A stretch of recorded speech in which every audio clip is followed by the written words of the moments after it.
All right, when you get your planner, you are going to head straight to the weekly section of your planner.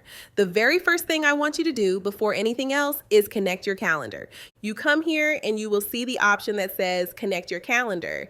For you, it may still show that option. For me, I have already connected mine, which is why you are seeing this view.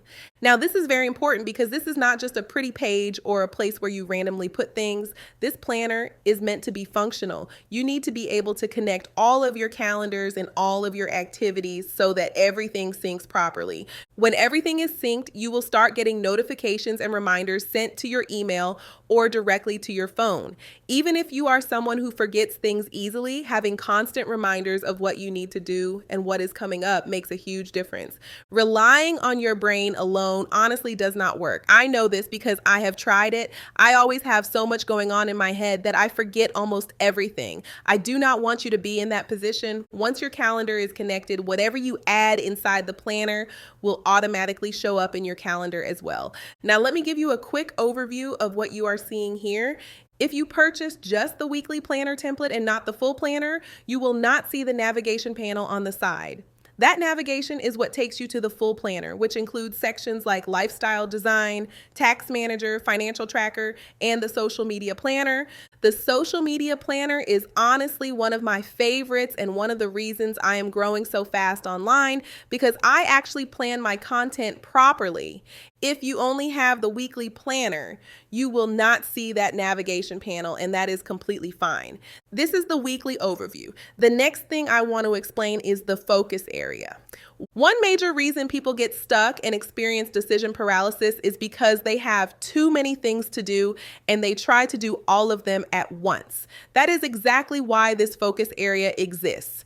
You should only select 3 priorities for the day. Let us say you have 11 things to do today.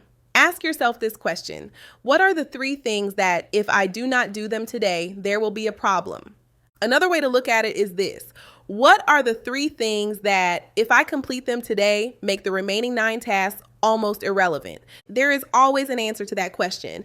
Every single time. When you ask yourself honestly, you will be able to identify your top 3 priorities. That is what you put in the focus area. Now let us talk about time blocking. When you come to this section, this is where you block your time for the week. The template is already pre-filled, so all you need to do is edit it and add your own tasks for each day. This is where you decide what you are doing from Monday through Sunday. When you click inside a time block, you can add the task, the start time, the end time, and the category. Categories could be deep work, self-care, leisure, collaboration, marketing, or entertainment. If the category you need is not listed, just type it in. For example, if you have kids and you want to create a category called family, type family and create it. The planner will automatically add it as a new category. This is also where you add notes. Your notes can be anything. For example, remember to call Agatha about the cookie delivery. Maybe this is something you planned on Friday for Monday. By the time Monday comes, you might completely forget. That is why notes are important. When you keep notes like this, you are not relying on memory. Everything is written down and tracked. You can keep adding notes here for anything that still needs to be done. Use this space freely. Anything you add here will automatically show up in your calendar, so please make sure you actually put things here instead of keeping them in your head. Now let us talk about weekly reflections. Weekly reflections help you understand what went well and what did not go well during the week. When you first open this section, you may see an empty space. All you need to do is click New Page and then select the weekly reflection template. Once you click the template, everything will automatically populate. You do not need to create anything from scratch. You can show more properties if you want, add highlights, or rename the page based on what you are reflecting on. The prompts are already there, but you can duplicate them if you want to add more. Just click on a prompt and duplicate it. Weekly reflection helps you answer questions like what went well this week, what challenges you faced, how you handled them, and what you want to improve next week. Documenting these things is extremely helpful over time. The weekly planner itself is very simple and straight to the point, but it is extremely effective. Now let us look at reminders and tasks. This section is where you add reminders for things you need to remember. Tasks are things you need to do. If something is important and you want to be reminded, make sure it is recorded here.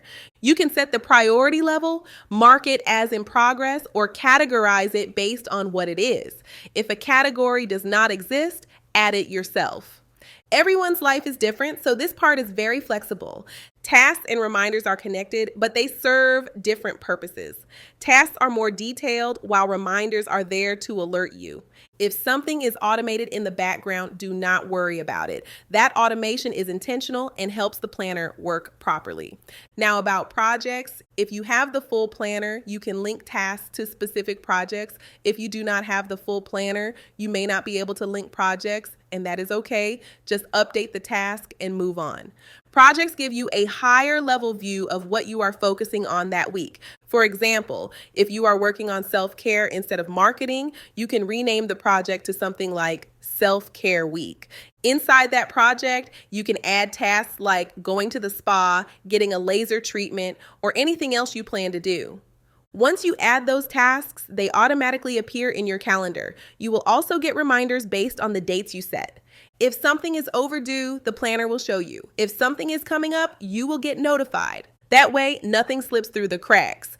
Everything you add here reflects across your calendar, your weekly view, and your monthly recap if you have the full planner. Now, let us talk about daily reminders. You can add reminders for today directly in the Today view. For example, get a new phone by 3 p.m. You can set the priority, add images, or embed anything you want. This space is flexible and meant to support your daily flow. The Today view refreshes each day, which helps you stay focused and not overwhelmed by past tasks. The goal is that you never wake up confused, wondering where the day went or what you were supposed to do. As you can see, when you add tasks, they automatically populate in the focus area. You might have many tasks listed, but always remember to choose your top 3 priorities. Even if you have 50 tasks, ask yourself which 3 matter the most right now. That is how you stay clear and intentional. There is also a recent update in Notion. The widget box we used before has been shut down, which is why some widgets like the Pomodoro timer are no longer showing.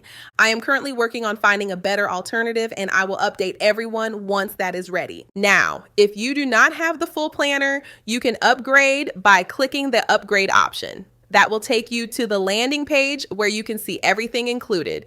The full planner includes wellness and self-care, business and personal management, finance and money tracking, and a lot more. It is a full life planner and it is only $15. If you want the full experience, I highly recommend upgrading. That said, I hope you enjoy using the weekly planner. I will see you in the next section.